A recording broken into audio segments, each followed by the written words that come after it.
morning. It is Sunday morning. It is December 11th. Is it the 11th? I don't know. Yes, I think so. I am up. I have been up since about 5:30. Been doing some housekeeping. I've been doing laundry with my new washer and dryer, which is kind of fun. Still trying to figure all the fancy stuff out on it. I have got some more housekeeping to do because I've decided that I am going to do a trial run of letting people in my house today. I have been trying to work really hard on making sure that it doesn't smell overtly like a dog and cat kennel and get it cleaned up where I feel like that I can stand to live in it. I had just kind of let it go during the pandemic, and so I spent about 3 weeks before school started this fall getting it in order. I'm also making wreath forms for my wreath party. I don't know how many people are coming. I think about 20 people responded yes or going, but that number could very well change. But anyway, my wreath forms are really no great mystery. What I use is chicken wire. So this is a roll of the 2-inch mesh chicken wire. You can use the 1-inch mesh, but this is less cutting. So all I do is I take off a length of this, maybe about 8 inches or so, and I cut across the width of it, and then I just roll it up into a tube, and then I roll it into a round. I take the two ends and bring them together like this, and then there's no points for neatness here. You just put it together. Now when you cut it, it leaves the little prongs that you can use to fasten it, and then I just put one end inside the other, and I just twist these little prongs around until I feel like it's a secure shape, and then that's it. That's all there is to it. Really no rhyme or reason. I make some bigger and some smaller, but really they're all going to be about the same diameter this year because this is the width of wire that I bought. You could also, if you wanted to make a swag, just leave it undone as a circle, just leave it as a tube. So it's a very simple process, nothing really magical about it. But yeah, I just take these are some old Fisker little clippers here. They're meant for like floral wire and stuff. But I just go across and cut these. Some of them are thicker than others. But I just go across and cut them like that. And there's nothing really fancy to the process at all. Some of them are harder to cut than others, and these are older, so they're not as sharp as they used to be. But then I provide pruning shears and some ribbon and scissors to cut the ribbon with, and floral wire to make a hanger. Although really with this, you don't even really need a hanger. You just catch a nail or a hook in part of the wire, and that's good enough. So here's my piece. That's probably about 10 inches or so. And all I do is it already wants to roll up on itself, so I just take advantage of that. And I cut it, I roll it up so it's kind of a double-walled tube because that gives you more places to bite into with your branches to hold it in place, because this is really very easy to make a wreath this way. It's one of those things where, it kind of makes itself in a sense. So all I'm doing is I'm just kind of rolling it. I'm kind of mashing it too, to be honest, kind of mashing it down. So I've rolled it into a tube, and then I'm just going to take where these pieces of wire are sticking up and wrap it around like that, and that holds it together. And so I'll do that, quickly do some of those, and you don't have to do them all. I do most of them usually because that makes it more secure and it won't fall apart. But honestly, once you get it kind of mashed around, it's pretty well staying where it's at anyway. So I've used the 1-inch mesh in the past because that was what I had. But they didn't have, they did have it, but this I thought would work just as well, and it was half as much cutting because it's 2 inches instead of 1 inch. So, and then when you've got to make 20 or 30 of these, the less cutting the better, I think.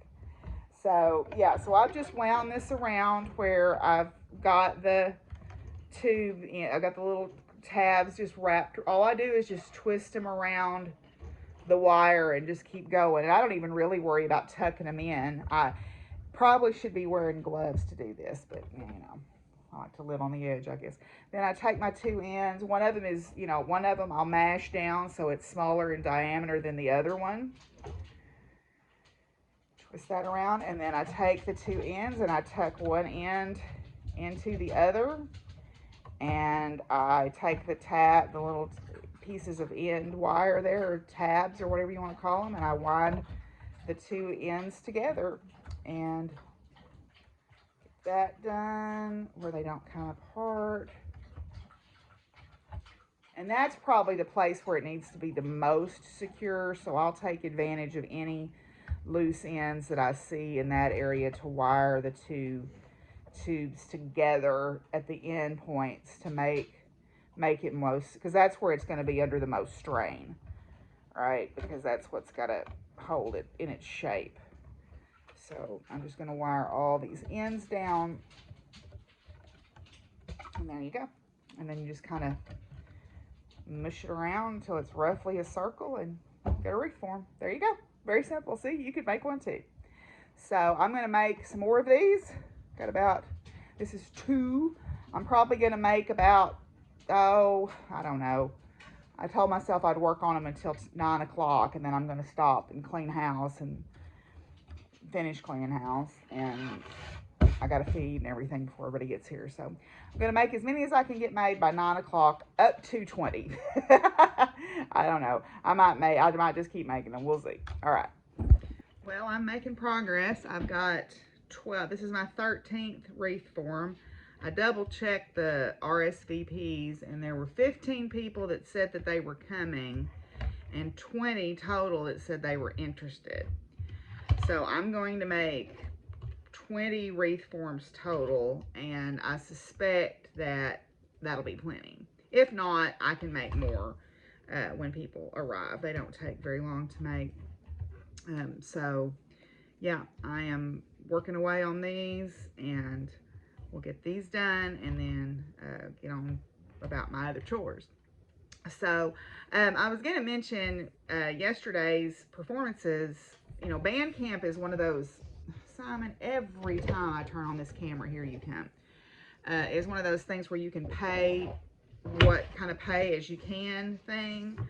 And that way the money goes to the artist, or you can, I think you can probably contact them to buy CDs as well. I just know that most people are moving to digital because it's just lower overhead.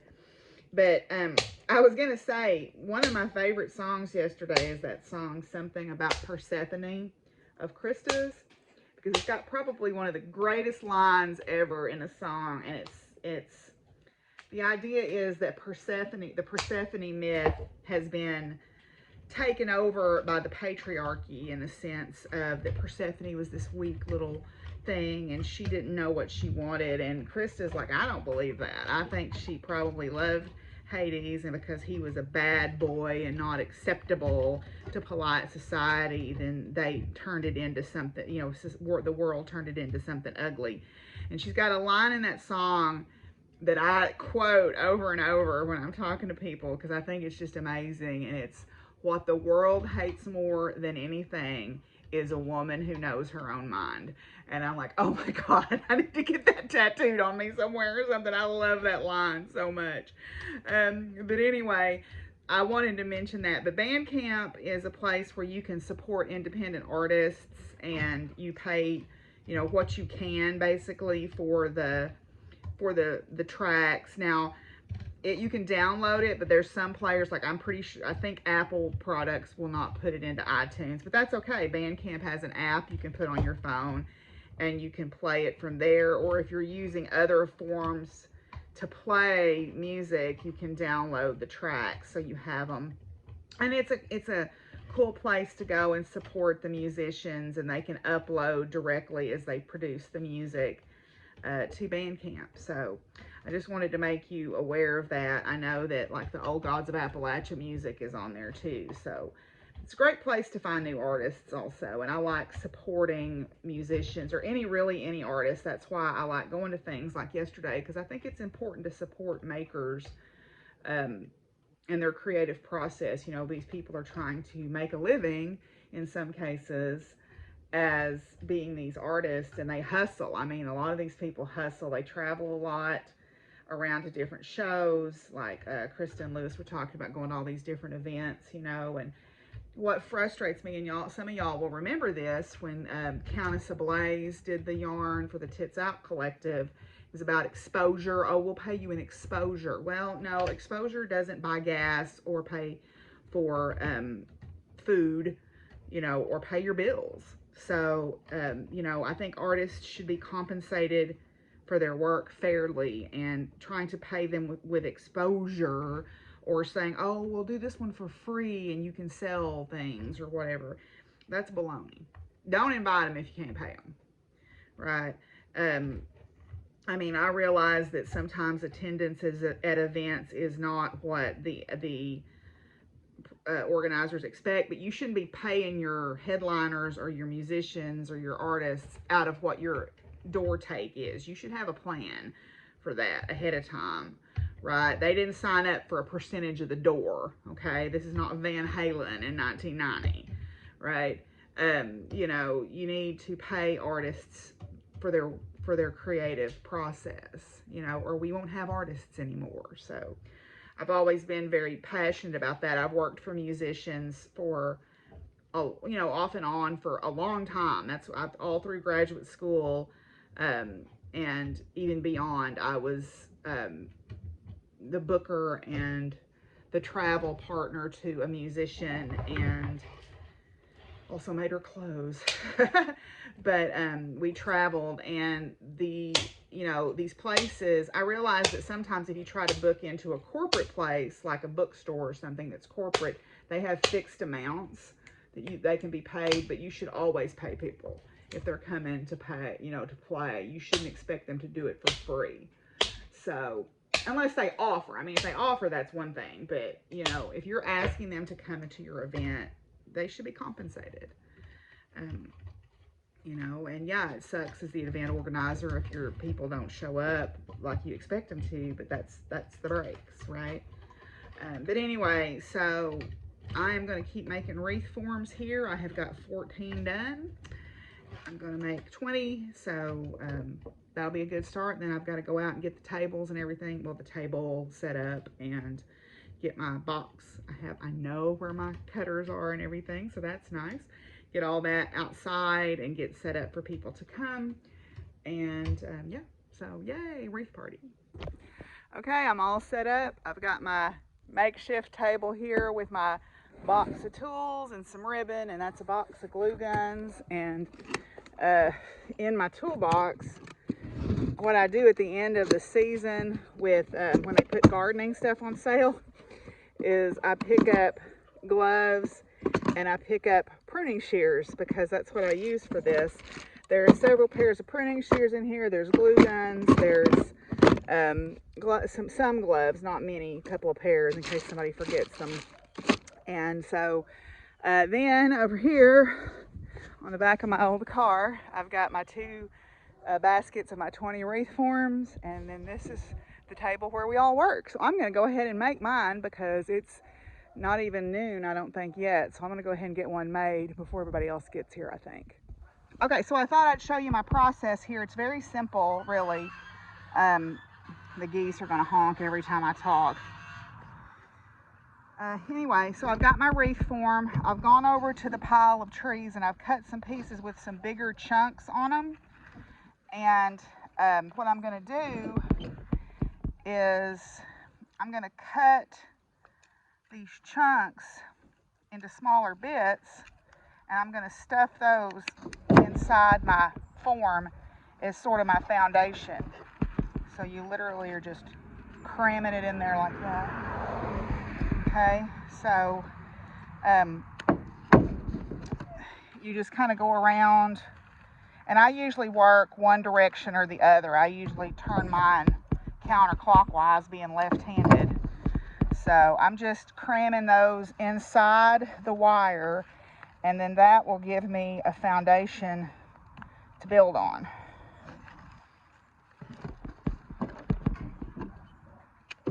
And so I'll just keep doing that until I've got it kind of filled in. Okay, going around. So just going to keep cramming that in there until this is pretty much full on the inside.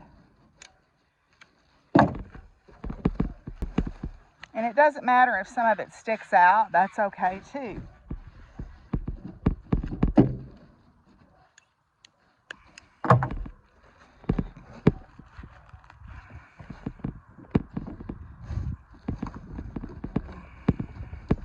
So you can already kind of see the basic shape taking shape here.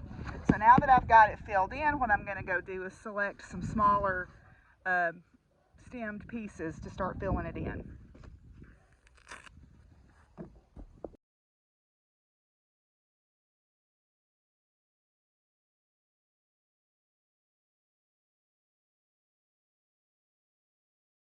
Oh, there it is in all its glory. It's all done. Yay!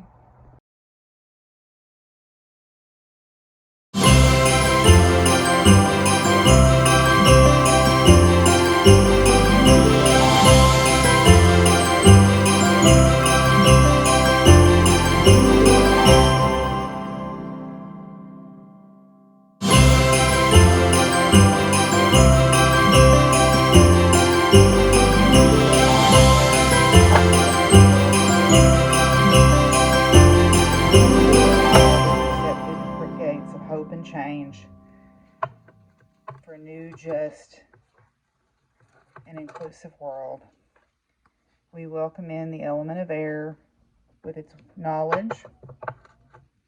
We welcome in the element of fire with its passion. And tonight we welcome in the element of water, emotions, love, and humanity.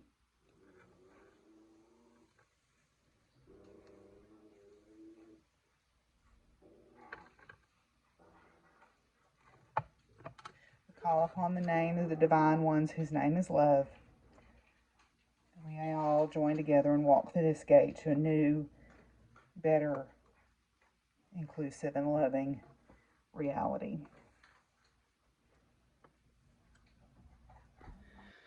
Okay, well, the wreath party is officially over, and I am wore out. I'm hungry, but it was good. It was good. I let people in my house, and they were very kind. One of my friends who does animal rescue said, "Yeah, you can smell a little bit of pee smell." I think that is because in the spare bathroom, the animals, and this was before I even moved back, but my parents had put their dog in there when they had to go somewhere, and it's got into the subfloor. So I pulled up all the flooring this weekend and threw it away, and there's still subfloor.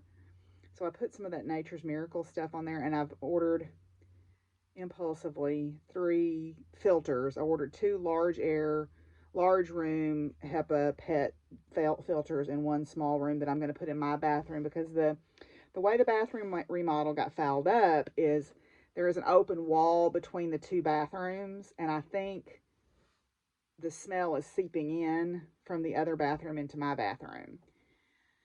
So I try that, and I put some Nature's Miracle down. I mean, they were nice about it, and it was fine, but I don't want, when I bring someone here that I might want to see again, I don't want them to be thinking, "Oh God, she lives in filth." So we'll see. Anyway, I know, as my friend Jen says, we love you, we don't care, but in the past, people have said things, and so, again, I have a lot of shame around this house, but I feel better about it now than I ever have, so constantly working on getting things better, right? Anyway, so I opened my advent calendar today. I got my rider it's a jumping rider. They're in 2-point position. So they are on their jumping saddle, and they're in 2-point position. So I guess they must go on the jumping horse that we had the other day. We'll see if they fit on that jumping horse. You know, so yeah, they're a little big for this horse, but that's okay. So there you go. Jumping rider on a horse. Yeah, so it was very successful, as y'all saw. It was a great time. Had a great visit with everybody. I am very tired though, so let's go do our cards. Okay, let's do our cards today. Set those there. Get those out of the way. So today first one is Maud Wagner. Maud Wagner was born 1877 and died 1961. Circus performer and the first known female tattoo artist in the U.S. In the early 1900s, it was shocking enough just to get a glimpse of a lady's ankle. Women were expected to be, well, quote, ladylike. However, Maud was a pioneer in that she was tattooed from head to toe. In addition, she also became a master tattoo artist, working on men and women. Although today it is nothing to see a woman with tattoos all over her body, back then it wasn't just decorative. For women's tattoos were a statement of empowerment and defiance. It was a symbol of freedom. And mine are that too, I will be honest. I included Maud in this deck because I found her to be unique and beautiful, and because I viewed her as a symbol of not being afraid to show the world what you were committed to achieving. She walked the walk and did not shy away from her dreams because they didn't fit into the women's societal expectations at the time. It's one thing to be decorated, it's another one to keep learning the art of doing the decorating, which is commitment and inspiring. When Maud appears in a reading, you may need to ask yourself, how deep is your commitment? What would you make it permanent? Okay. And then our next one is Mary Shelley. Mary Shelley. Mary Shelley, born 1797, died 1851, English novelist and author of the Gothic novel Frankenstein. From Mary, what terrified me will terrify others, and I need only describe the specter which had haunted my midnight pillow. The message I get when I think of Mary Shelley is to lean into the darkness of this human existence of ours. Feel the sorrow, the anger, the fear, get to know it and understand it. Inspect difficult situations from all angles and give it space to run free, whether in writing, in music, or in other creative outlets. Within us, we all have monsters, little gremlins, that when restless cause us to misbehave. When we give them room within, when we acknowledge their existence, we settle down the inner demons. If you are experiencing a loss, ask for Mary's help in finding a way to release the pain. All right, very good. Okay, I think that is where I am going to end it because I am extremely tired. I am going to go fix something to eat and take a shower and wash my hair and get ready for the work week. We are due some severe weather this week, so I am going to talk to my boss about maybe not going to the departmental potluck because I don't want to be caught out in that, first of all. Yeah, hopefully the guy will get on the schedule to get my range installed too. I need that to happen this week if possible. Anyway, I am tired. I will see y'all tomorrow. Bye.